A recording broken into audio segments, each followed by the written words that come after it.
Bonjour tout le monde, c'est Merampta. On se retrouve pour un nouveau carnet de bord Virtual Regatta Vendée Globe 2020.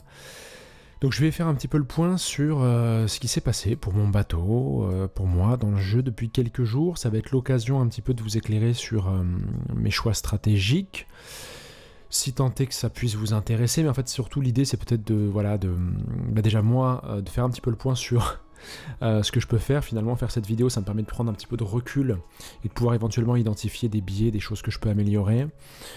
Et je sais que j'aime beaucoup voir certaines vidéos, notamment d'Olivier Tisserand, dont j'aurai l'occasion de parler dans celle-ci, parce que ça justement, ça me permet un petit peu de remettre en question parfois des certitudes, ou parfois ça peut aussi me permettre de renforcer un certain nombre d'habitudes que j'ai commencé à prendre, même si les habitudes dans le jeu, dans Virtual Regatta, c'est jamais forcément très bon.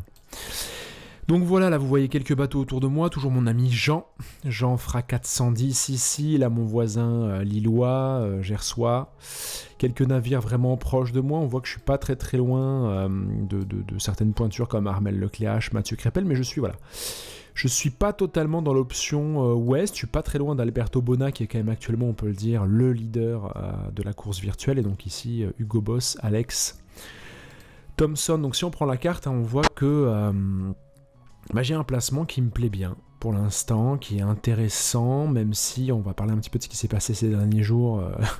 Ça a été un petit peu la crise entre guillemets forcément pendant quelques instants. Et donc là on voit en direct, il est 20h34, on est mercredi soir, on voit l'anticyclone ici de Sainte-Hélène qui est relativement bien formé, alors qu'il est en fait en plusieurs morceaux d'ailleurs. Et avec donc ici cette dépression qui va petit à petit repousser l'anticyclone de plus en plus vers l'est. On le voit assez bien sur l'animation heure par heure, cet anticyclone là qui se déplace et donc qui va nous permettre de pouvoir passer ici au sud. Alors pas forcément d'ailleurs totalement au sud, on risque fort d'avoir comme ça une trajectoire un petit peu arrondie. En tous les cas c'est le parti que je vais prendre. Donc je vais vous montrer un petit peu quelle a été ma trajectoire ces derniers jours. Donc si je dis pas de bêtises, donc ce point là correspond au 24 à midi 2. Or aujourd'hui, il faut que je vérifie les dates, voilà c'est ça, aujourd'hui on est le 25, donc les problèmes ont commencé à peu près là, voilà, on va dire qu'à partir de là, c'est là, entre là, donc quoique ça c'était lundi, c'est ça, à partir de lundi midi à peu près, donc une fois que j'avais franchi ici le 23e à peu près parallèle sud jusqu'à hier soir dans la nuit, il y a eu pas mal de pétole. Donc là je vais pas pouvoir vous le montrer puisqu'on peut pas revenir en arrière sur les vents sur Virtual Regatta, mais bon vous savez tous à peu près ce qui s'est passé. Il y a eu une grosse zone de pétole ici entre le 25e et 32e, 33e méridien ouest. Et donc quasiment tous les bateaux qui se retrouvent ici d'ailleurs ont été pris dans cette pétole.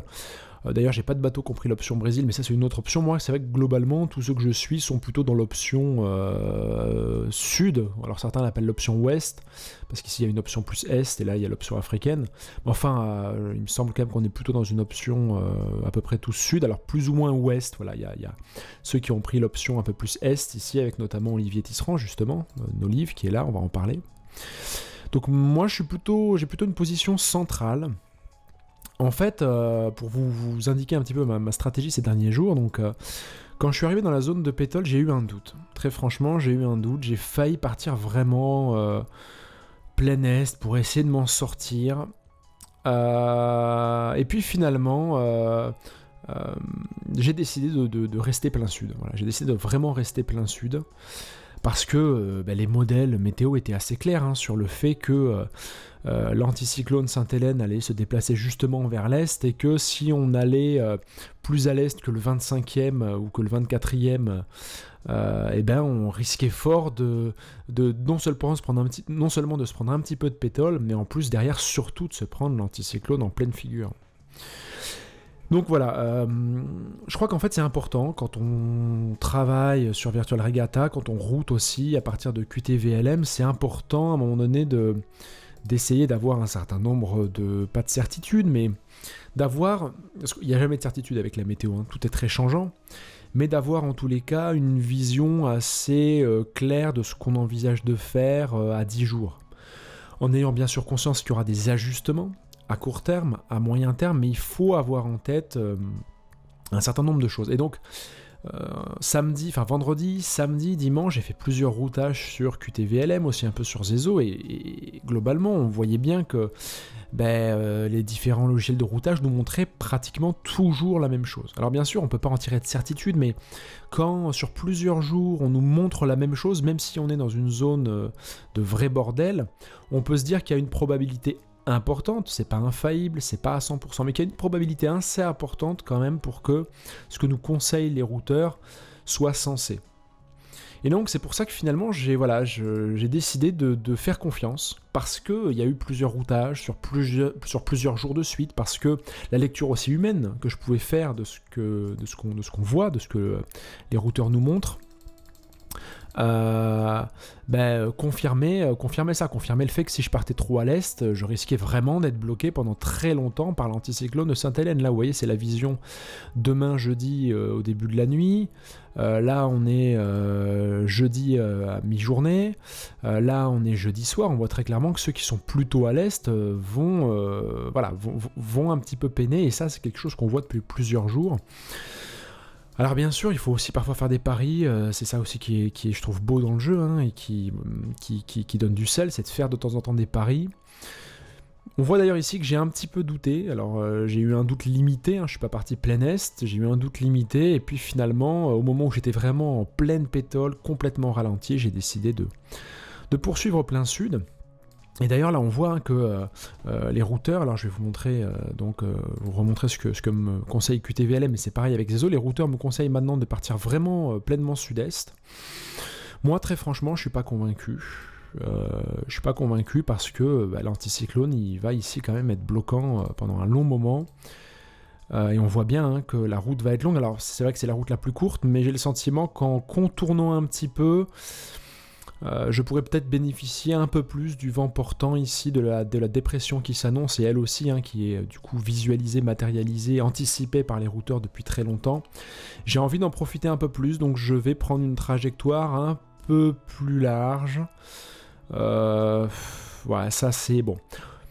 Je le confirmerai quand même demain, je pense que demain matin, peut-être que je reviendrai sur ma décision. Pour l'instant, c'est ce que je compte faire, et c'est l'optique que j'ai prise depuis hier soir, depuis hier, mardi soir, et pour l'instant, j'ai pas changé d'optique. Et il y a un petit truc quand même que je remarque, c'est qu'en fait, je gagnais du temps par rapport aux projections que je pouvais faire hier ou avant-hier. C'est-à-dire que sans suivre le routeur, avec la mise à jour derrière des grippes vidéo, il se trouve que mon choix a l'air pour l'instant payant, et c'est même le routeur qui me le dit. Donc en fait c'est important de pouvoir être capable de se détacher un petit peu de la lecture purement informatique et de pouvoir en fait mixer les deux. C'est-à-dire que clairement la lecture informatique elle apporte des choses très enrichissantes et très importantes, mais la lecture visuelle elle est aussi importante, et notamment avec ce point noir. Alors le point noir, qu'est-ce qu'il nous dit ? Il nous indique en fait la zone où ça avance pas le plus vite dans le jeu, mais ce point noir, il me semble-t-il, je suis pas là encore une fois spécialiste, mais j'ai l'impression que ça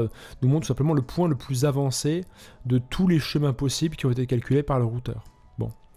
Et alors effectivement, là on voit qu'on est assez proche de la courbe qui nous invite à prendre. Et puis regardez, d'un seul coup, une fois qu'on a passé samedi matin, si je dis pas de bêtises, voilà, dans la nuit de samedi à dimanche, finalement le point avancé il est vraiment au sud. Bon, et après il va rester au sud très très longtemps.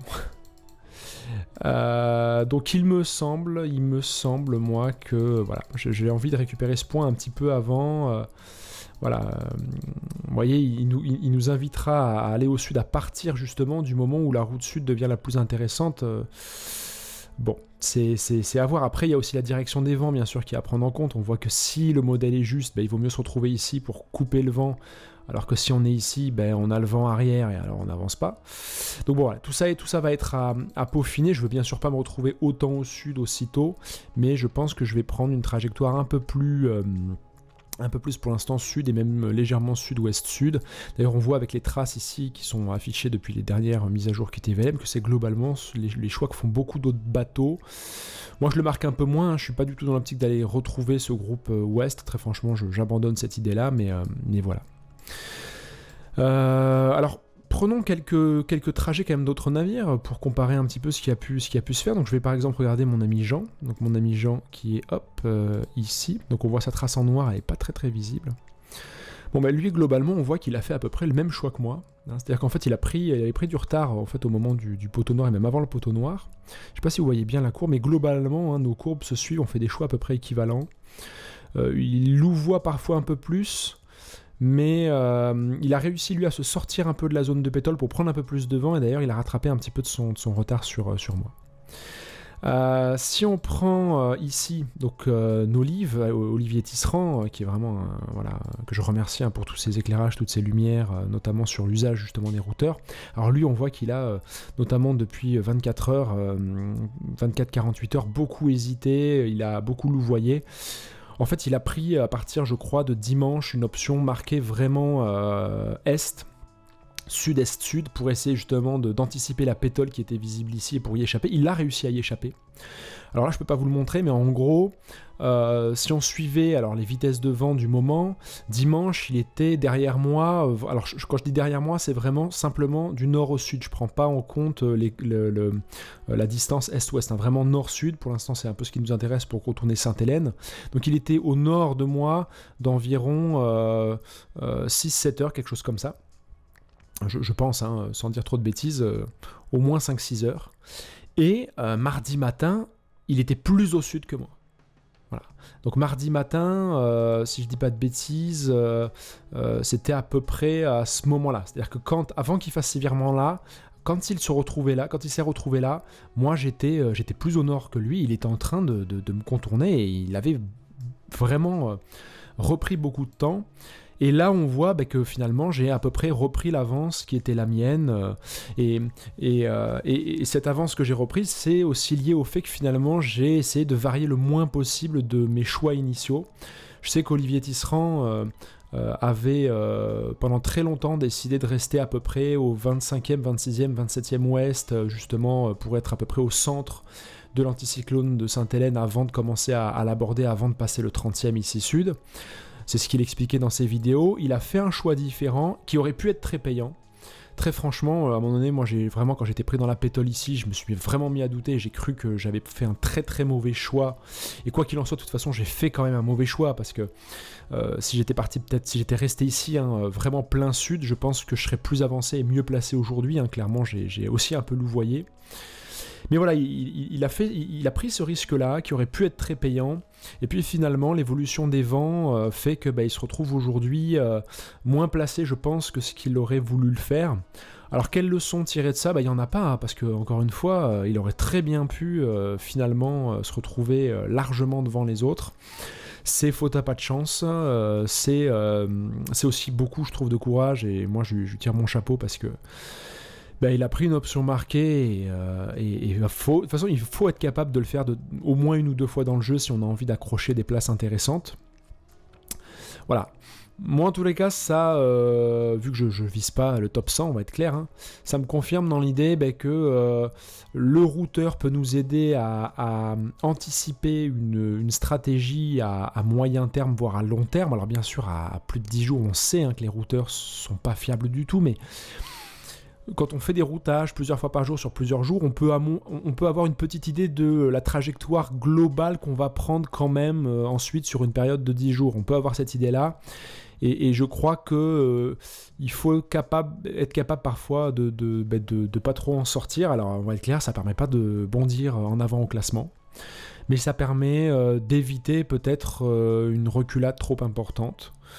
Moi, je suis dans cette optique-là, vous le savez, mon objectif, encore une fois, c'est pas d'accrocher des places merveilleusement en avant, mais c'est d'abord de profiter, puis c'est surtout d'être à un classement qui me permette de me dire que j'ai la possibilité de pouvoir, à la fin du jeu, avoir un classement intéressant, et moi, j'aimerais bien être dans les 30 000 premiers, si je peux être dans les 5 000 premiers, c'est encore mieux, bien sûr, mais déjà 30 000 premiers, ça m'intéresse.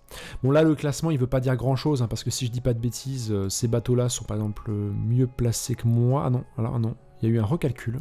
Tiens. Ah oui, non, il y a eu un recalcul, d'accord, sur à peu près la route idéale, donc en fait, je suis pas si bien placé que ça, et mon classement veut dire quelque chose. Je crois qu'on est enfin à des classements qui veulent dire quelque chose. On va comparer un petit peu quand même, si on prend Mathieu Crépel est derrière. Ouais, non, on est sur des classements qui ont du sens. Donc là, je pense qu'on peut enfin dire que le jeu, que le classement du jeu reflète le classement. Attendez, je vais aller voir quand même les premiers là. Est-ce qu'on est bien sûr? Et ouais, on est Armada Jet, premier, et là clairement il y a un positionnement qui est très pertinent, bon, très mise à jour très intéressante pour voir à peu près où on en est. On verra comment ça se passera dans les prochains jours. J'espère un petit peu compter sur ma position pas trop ouest pour en fait pouvoir à un moment donné refaire un peu mon retard entre guillemets en ayant peut-être moins de vent mais en ayant une distance plus courte. D'ailleurs c'est vrai que c'est ce que me conseillent les routeurs, mais je vais retarder un petit peu ce choix-là. Je vais le faire mais je vais le retarder un petit peu. Mais voilà pour mes réflexions. J'utilise un peu plus Zezo que je l'utilisais au fait ces derniers temps, juste pour vous parler un petit peu de Zezo, je l'utilise davantage. Donc là je vais l'afficher là, hop. Ouais, alors attendez, non, on va faire 2 secondes. Hein. Donc quand vous voulez utiliser Zezo, important de bien faire la mise à jour de la position dans le jeu. Comme ça ici, VR Dashboard, alors tout ça vous est expliqué dans les très très bonnes vidéos que vous avez en ligne, vous tapez utiliser Zezo avec Virtual Regatta, vous trouverez tout ça. Donc voilà, ma position vient d'être mise à jour, on le voit ici. Donc là, je vais ouvrir Zezo. Bon, alors Zezo, je fais toujours juste je vous dis un petit peu comment ça se passe. Hein. J'ai tendance à faire de plus en plus des routages à très long terme. Alors d'abord, je fais un routage à 8-9 jours pour voir à peu près où ça m'amène. Et ensuite, je fais un routage à très long terme qui est dans la droite ligne du routage à moyen terme. C'est-à-dire que l'idée, c'est de me dire que là je vais demander un routage à long terme mais qui me fera de toute façon passer par ici. Donc là je vais le faire ici, c'est avec Zezo, c'est plutôt rapide. Alors si je fais set as destination, pourquoi il... Voilà, c'est bon. Alors je peux aller encore plus loin a priori, donc il faut vraiment aller au maximum. Je vais vous expliquer après pourquoi, je peux encore aller plus loin. Ok. On est quand là? On est... Waouh, oui, on peut aller beaucoup plus loin. Après, c'est que les distances sont très très courtes. Ici, sont beaucoup plus courtes en tous les cas que là où on se trouve. Donc, ok. Voilà, je suis au bout. Alors, pourquoi est-ce que je fais ça? Parce qu'en fait, je sais pas si vous avez vu, mais quand vraiment vous faites le routage à très long terme, il y a à un moment donné, à certaines heures de la journée, une ligne rouge qui apparaît. Alors, en fait, cette ligne rouge, elle apparaît grossièrement à partir de 16h30, à partir de 22h30, heure française, hein. À partir de 4h30 du matin et à partir de 10h30 du matin.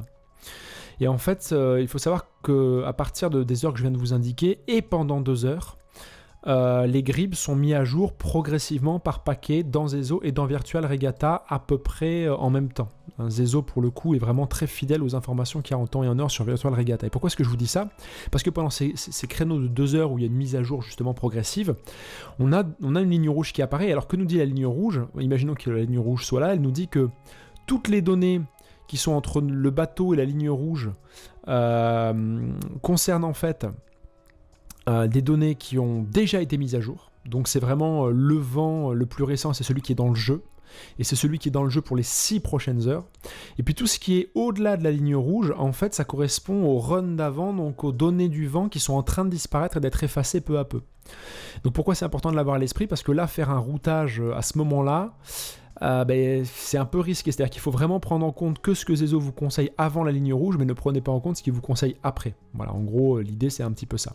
C'est vrai que pour ça, QTVLM est moins risqué, parce qu'en fait, le fichier plein, le run plein, il arrive d'un seul coup, il n'y a pas de mise à jour progressive, et c'est même un petit peu plus tôt. Dans QTVLM, en gros, ça arrive, par exemple, je prends l'après-midi, hein, le run de l'après-midi donc commence à 16h30, il y a la ligne rouge qui commence à se déplacer avec la mise à jour progressive dans Zezo et dans Virtual Regatta.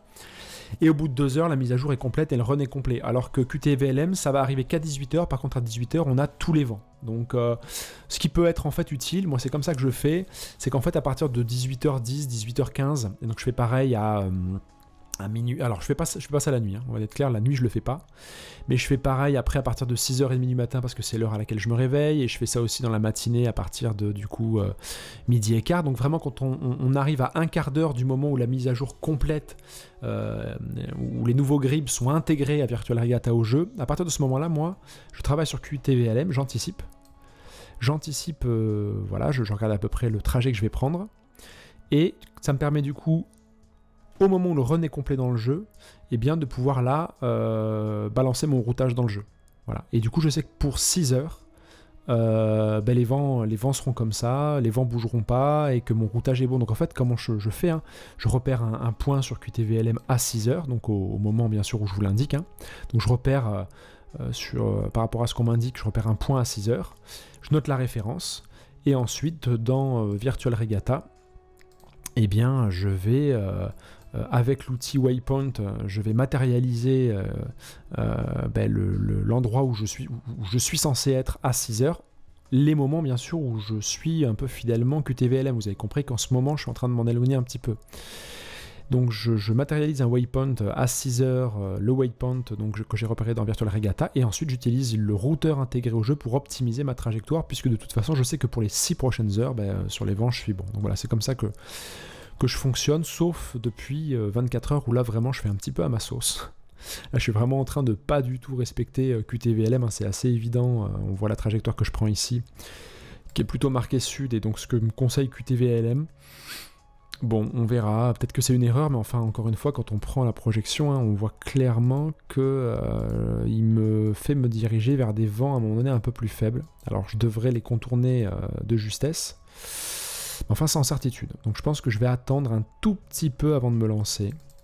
Et ça va être soit ce soir, soit demain matin. Je pense que je vais attendre demain matin, en fait. Voilà. Je vais encore un petit peu passer par là, et à partir de demain matin, paf, je vais tourner. De toute façon, les vents vont être plutôt favorables. Il y a des vents quand même qui sont plutôt favorables à partir un peu vers l'ouest, et puis les vents vont tourner, et les vents tournant, ça va m'inciter à couper, à être plus efficace et plus rapide. Donc je pense que c'est pas forcément un mauvais choix. Voilà pour ma stratégie des prochains jours, et je vous donne rendez-vous pour un futur carnet de bord, écoutez, quand il y aura une vraie évolution. Merci d'avoir écouté cette vidéo, et j'espère que vous aurez trouvé dedans des choses qui auront pu vous servir, et puis on se donne rendez-vous à très vite. N'hésitez pas à me noter en commentaire peut-être le type de vidéo que vous aimeriez que je fasse, tuto par exemple, voilà. Bon, je suis pas encore une fois un expert, hein, donc j'ai pas la prétention de révolutionner quoi que ce soit, mais c'est vrai que parfois une petite synthèse, il y a des éléments parfois qui sont un peu éparpillés dans plein de vidéos chez plein d'autres youtubeurs géniaux sur le sujet. Voilà, si jamais il y a un point que vous avez envie que j'éclaire en particulier, indiquez-le moi en commentaire. N'hésitez pas à laisser un petit pouce bleu, ça fait toujours plaisir. Et donc je vous dis à très vite. C'était Merempta.